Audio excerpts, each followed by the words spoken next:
Hello and a warm welcome today. My name is Jennifer Sarah and thank you so much for being with us. The pandemic had a huge impact on each and every one of us and on the industries, vital ones including healthcare, education and telecommunications had to face new realities that went beyond the dread of the virus.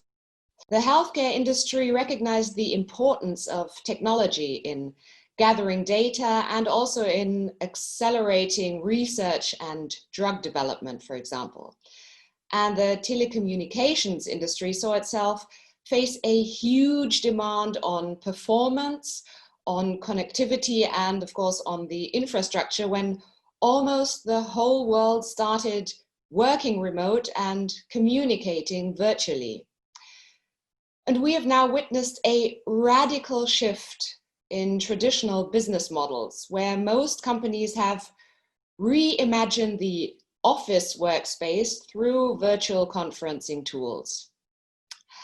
And I am very happy and honored to have His Excellency Hussein Al-Hamadi, Cabinet Member and Minister of Education, United Arab Emirates, and Mr. Edward Zhao, Vice President for Global Public Affairs, Huawei Technologies, to discuss today's panel, Pushing the Limits in the Healthcare, Telecoms and Education Sectors, Bent but Not Broken. So first up, I'm very happy that you took the time to be here today. And I would like to start with a question for you, Mr. Zhao. Suddenly everyone needed technology, mobile services, internet, not only in private life, but also in business. So my question would be, are networks operated by telecommunications service providers geared to the infrastructural needs of industrial users? And what steps are needed to ensure the continued provision of critical infrastructure? Yes, thank you very much, Jennifer. Thank you very much for having me here and also asking this very interesting question. Yes, I think the ICT industry has contributed greatly to today's world, but there's still gaps and challenges. So we can see over the past 30 years, there has been a great leap in the development of the information technologies, mobile communications, the internet, and also the high-speed broadband has improved our lives, work and economic in many ways. However, the COVID-19 has been just a kind of a reminder that we are still not doing enough. The current foundation of the development is not as strong as we might think. So according to the ITU, over half of the world's population is still offline and has no access to the digital technologies. So the children in the remote areas have been unable to join online classes during the pandemic. So the national economics have also been badly hit with the unemployment at the highest level since the Great Depression. So we do believe we can do more on these, especially the government. I think we can do a lot to change the situation, including to have more resources for this industry, for the mobile and the data. And also, for example, to cut the taxes on the telecom services to help the low-income communities stay connected. This is very important. In some countries, still the tax in this industry is quite high. So we believe if we can cut more on that, then more people can be connected. And also the government can define the network equipment as a critical infrastructure. For example, during the pandemic, we still need to have the worker to operate the network, to maintain the equipment. So if we define that as a critical infrastructure, then we can have the worker still working on that in spite of any other kind of difficulties. Also, I think to promote the digital inclusion and to bridge the digital device, that is also very important. So how you can bring more people to get access to the network, to enjoy the mobile services, to be connected, and to work online, to stay online. That's the most important for us in the future. Well, thank you very much. A very warm welcome, Your Excellency Hussein Al-Hamadi. It is great to have you here. My first question for you would be, how do you feel that the employment of modern technologies like augmented and virtual reality support the education sector and enable it to better deal with the current situation through continued learning process? First, I would like to express my thanks and appreciation to invite me to the Global Manufacturing and Industrialization Summit. This is my second time with you guys, so I'm very pleased to be here, and I hope my contribution will be positive toward the success of this conference. Regarding your question, the COVID crisis, COVID-19, honestly disturbed how life was going on, and a lot of impact was on education. So many countries, education has stopped. Some countries managed to find a temporary solution to continue and sustain education in different level. However, in the UAE, we had really very good vision in the past, and the support was from the leadership long time ago to establish a smart learning platform for the UAE. And also, we were blessed that we have an integration between private sector and NGOs that are working together to create a positive environment for UAE. In this regard, the UAE honestly was in very good position to move to a distance learning platform. But this was not happen over a few days. This happened from 2012. 2012, UAE have launched a program called the Sheikh Mohammed bin Rashid Smart Learning Platform Initiative. And that platform has improved over the years, and a lot of experience has been put in it. And because in the UAE, we would like to succeed in dealing with any crisis. And also we have the ambition to have a better future for our students, in our country, in our society. We really invested a lot, a long time ago, in all these infrastructure requirements or capabilities that will enable us to continue the education in any scenarios. Of course, in something like this, really we have to speak about the basic, a basic how you build the pillar for this learning platform that is really smart, resilient, and meet the modern age requirement. You need first strong infrastructure. That is the main thing. The infrastructure from the provider has to be very strong, reliable, resilient. Then you need to provide the teacher and the student with appropriate and devices that enable them to enter the network and have the capabilities to do, as you say, a lot of advanced application and software to be embedded in the learning platform. The other thing is to invest in the teacher, because the teacher are the pillar of the education. They have to be trained, qualified into managing teaching from distance learning, because it's not similar when you are in the classroom. Then the leaders of the schools, how they can manage remote school. Now the school has gone out of the boundary, it is now scattered around. So the school leader, how he will manage a student from their home, teachers, and he pushes leadership skills and then to make sure that the right outcome has been created. The other part, which is very important also, is the curriculum. You cannot use the normal curriculum in a distance learning environment. Since we had this experience for multiple years, we have learned how to fine-tune the curriculum in two versions. One version is when there is actual classroom. The other version is where there is a distance learning environment, which you have to adapt and insert a lot of videos and creativity, make sure the kids remotely are connected and engaged. The other part also is the parent. Honestly, when you speak about distance learning, you speak about a huge responsibility has shifted from the school system to the home to the parents.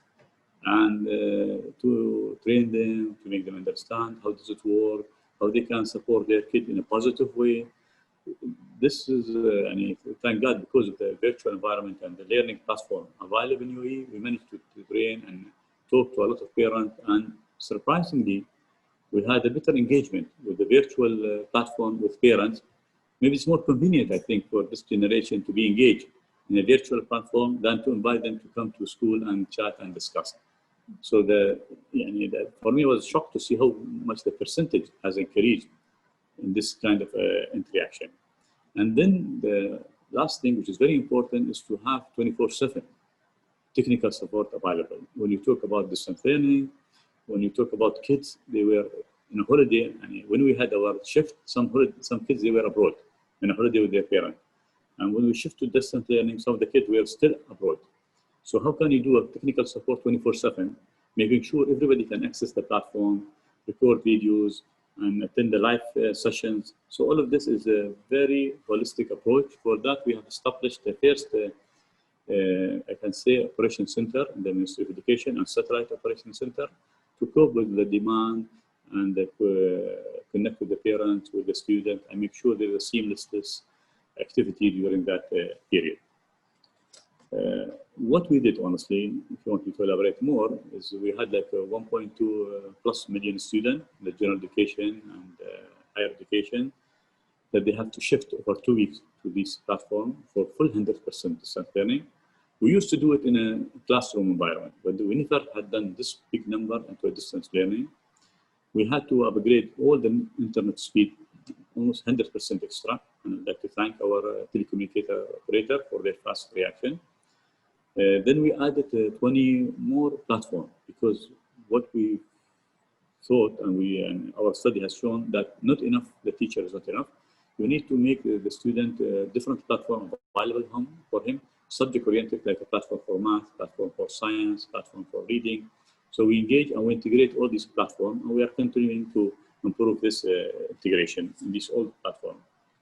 Plus the server, because now we are talking about cloud. You cannot anymore do something like this with this magnitude from normal server. So we had to upgrade all the clouds. We added more than 71, I think, server to keep our system capable to this high number of students and teachers and parents.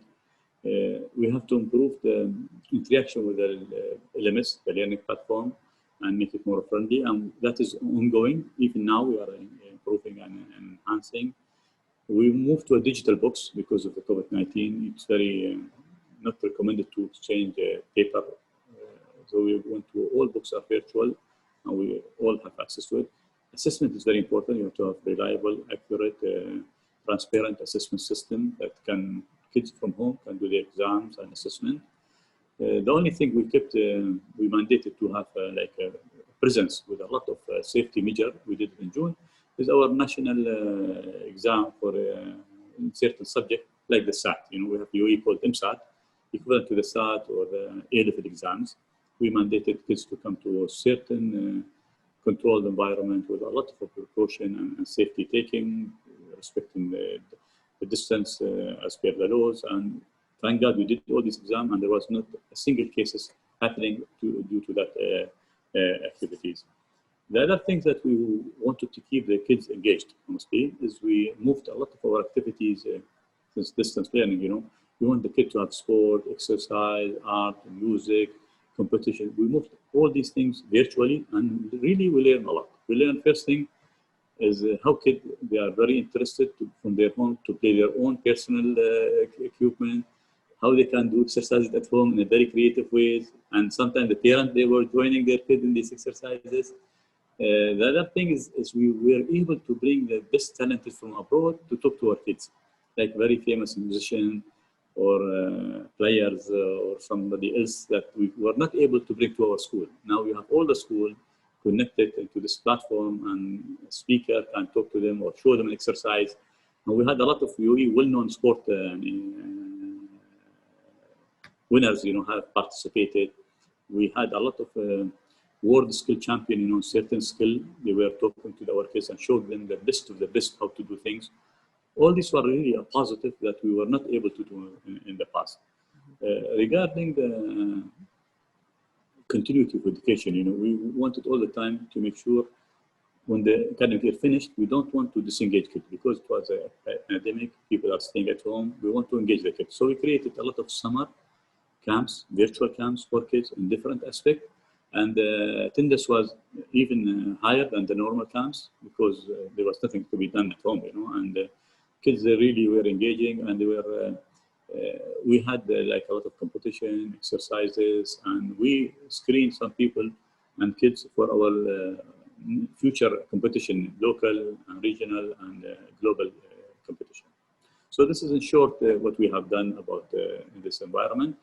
And higher education, honestly, they went one step higher because they started fusing higher technologies into their environment because like engineering, medicine, you have to bring the virtual labs, advanced simulation techniques into the universities. And we have seen it, we studied it, and some of this now has been transferred to the school system also. Plus, we did small pilot because this virtual and the university was open. We allowed some of the high school students to attend university courses, and they did well. The university liked the idea, and this year they asked us, more university wanted some of the high school students, like grade 11 and 12 in UAE, to attend some virtually some courses in the university and take credit, so they can understand how university works, how is the life of the university, and the positive side of the university, they want to attract the best talent to their university. So it's a win-win relationship between universities and school. So I hope in this I have answered your question. Well, thank you so much, Your Excellency. How can mobile solutions and local data networks support developing countries through an economic recovery? I think there's several ways. The number one is we can see that during the pandemic, during the crisis, to be connected is so important. So in order to make all industry to be connected, the infrastructure is so important. You need to have the investment into this part. So there's many countries has issued this kind of initiatives to improve the infrastructure and the services for the mobile and data network. For example, like in China, so the new digital infrastructure, so this is one initiative from the government. Another very important initiative from the Korean government, that is the Digital New Deal. They also put a lot of attention on how they can stimulate the investment in the 5G, in the artificial intelligence, and all the infrastructure. So these parts will improve the economy. And also, the enablement effect is very important. So ICT technologies can enable the digitalization for the other industry, so which can have a better productivities to improve the efficiency. So that we believe by doing that, not only the developing countries, but also advanced countries can improve the economy in the future. Thank you.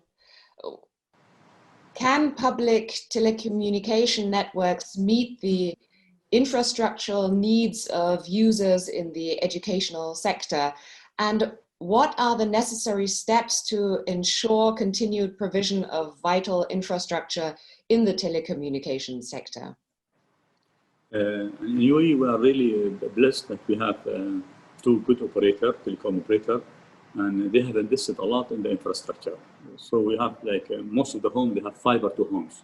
With the fiber, the access to the internet or to the connecting the houses and the school is limitless. So we are blessed with that. And that's why when I stated previously that when we asked them to increase 100%, they did it overnight on the spot. There was no issue. Increasing all the cloud, the capability of the cloud was easy, just putting equipment. So in UAE, we are really blessed that we have so much advancement in our telecommunication infrastructure providers, and the investment is continuing. UAE has launched, one of the new latest to launch the 5th generation, telecommunication GSM, network in UAE, and so you can get a 5G in UAE now. So all these are advancements are a big thing. But sincerely, I think we should continue to invest in this kind of infrastructure because the demand is increasing in the bandwidth. The demand increasing also not in the bandwidth, also in the real time. They want to have a real time now, especially with the advanced software and application. And when you talk about really real training, like for medicine or engineering, when you want to join the different labs and you want to do more data crunching, accessing a mainframe computer or high data rate computer. But in UAE, we are in the positive way. We are all the time upskilling all our network to make sure that we meet future demand. What would you say, if you take a look at companies, what would you say are the very next steps that they need to take in order to navigate through these times? I think so. For the next steps for the companies, the one thing is very important to have the digitalization. So how to do the digital transformation for the business. I think this is really important for the next future. We can see that during the pandemic, so offline, that is a little bit difficult. We cannot have more people gathering together. But by transfer your business into online, so that can help a lot. For example, like Huawei, we now in the past we have a lot of offline meeting, on-site meeting with our customers, but now also we put that into the online webinar or the online meeting with our customers, so that can help us to continue our communication, our business. This is one side. Another side is in China and in many countries, there's many business to do that online part. So in spite of the difficulty of the getting together, but still the digital business, so the commercial side still ongoing. So that is very important for us to bear in mind. The digital transformation will be the very important next step. Okay, so basically you say that all companies need to make sure that they are completely digital so that they are able to communicate virtually to carry on their business, correct?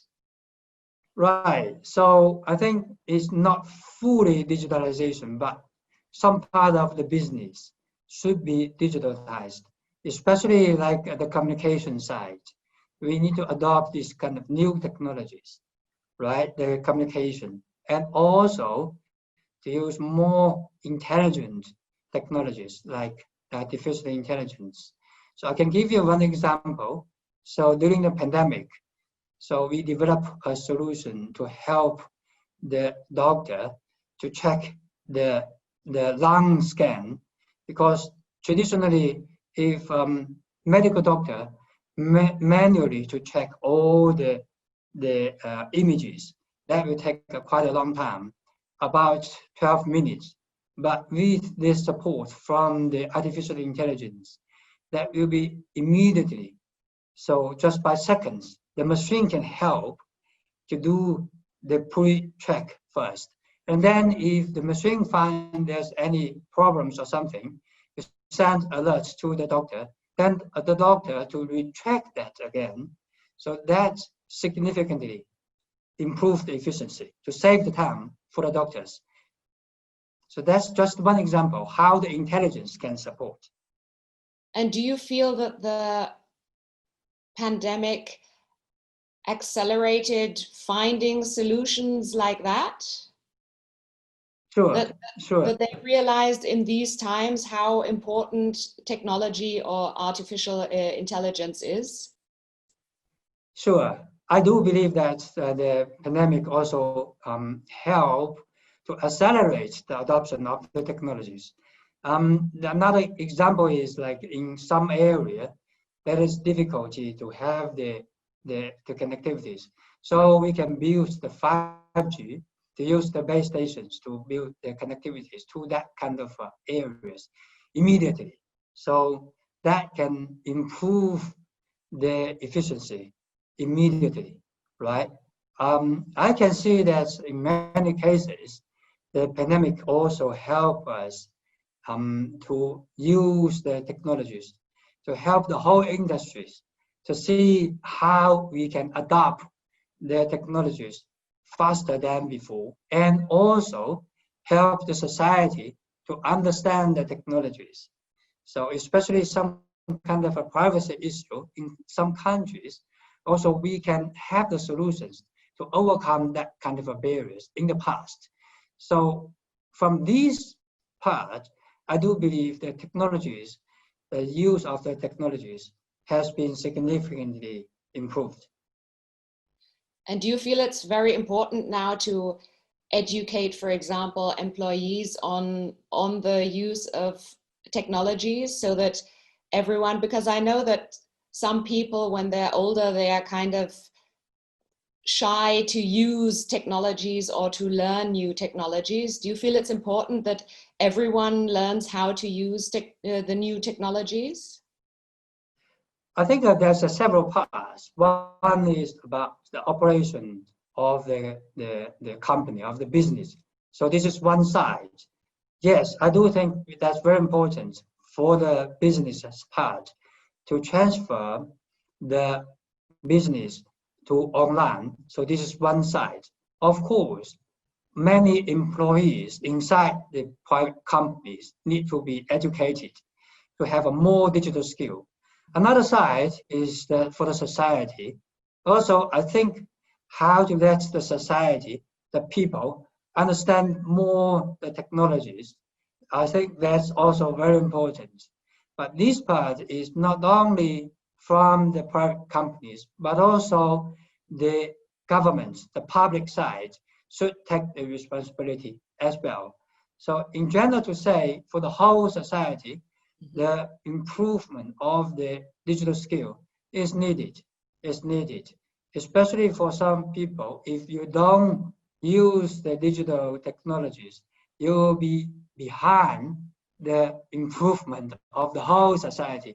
It's a big pity. It's a big pity. My next question would be, how did the private sector support the distance learning process and perpetuate this new culture? To be honest with you, the private sector in the UAE, they were really positive and a great contribution. They have shown a big social responsibility during the pandemics. They give us all the effort we need. For example, a lot of the private sector, part of their social responsibility, they have provided laptops to a lot of the students who are in need.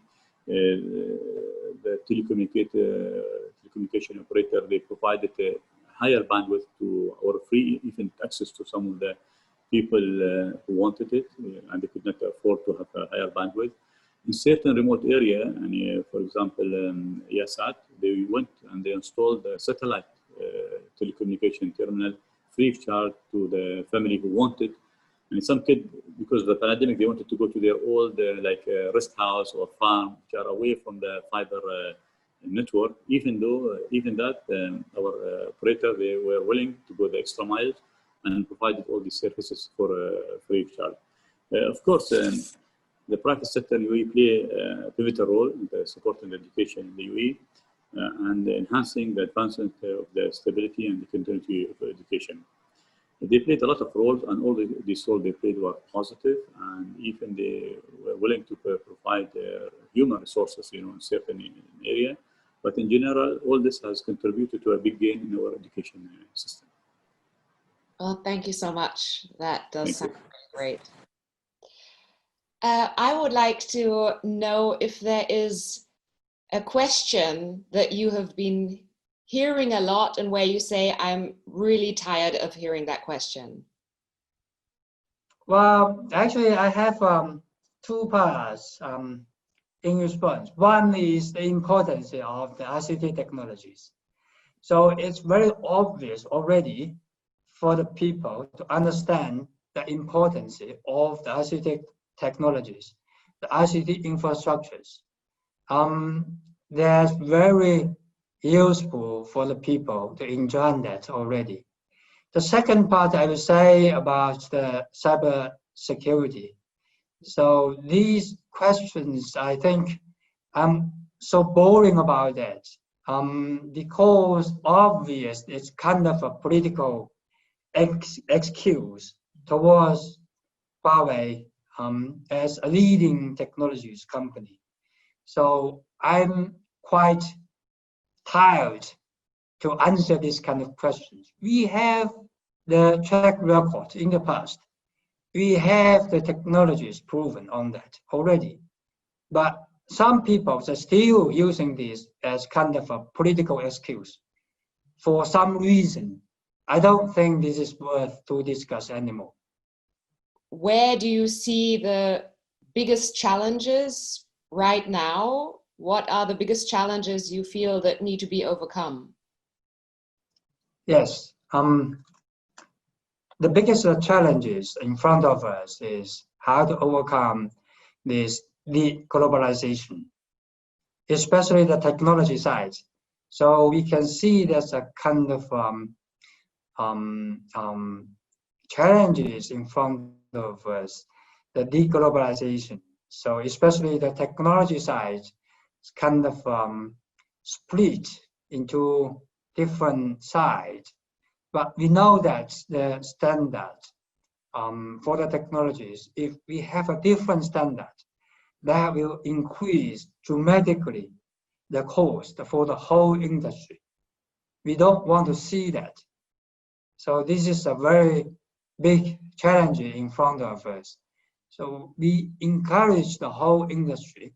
We can work together, the public and the private side, to have one standardization for the ICT industry and to have this still the globalization. We believe the technologies, there's no border. So we think the inclusion is very important for all the people, no matter where they live, they can enjoy the benefit from the technologies, from the innovation. The innovation should belong to the human being, not the countries, not some specific people, but for the whole earth. We can enjoy that. So I think this is the biggest challenges in front of us. Okay, well, thank you very much. And I would like to know if you have a question that you would like to ask His Excellency Al-Hamadi. If I may, I want to ask His Excellency about how the public side and the private side can work together in front of this kind of crisis, just like COVID-19 in the future. So I know that the government put a lot of effort, and also the private sides like Huawei, we would like to provide more support on that. But how the public and private sides should work closely together in order to overcome this kind of a crisis. So I'm quite interested to listen to His Excellency on this. Well, Thank you very much. Hand the question over. Thank you. Thank you very much. Yes.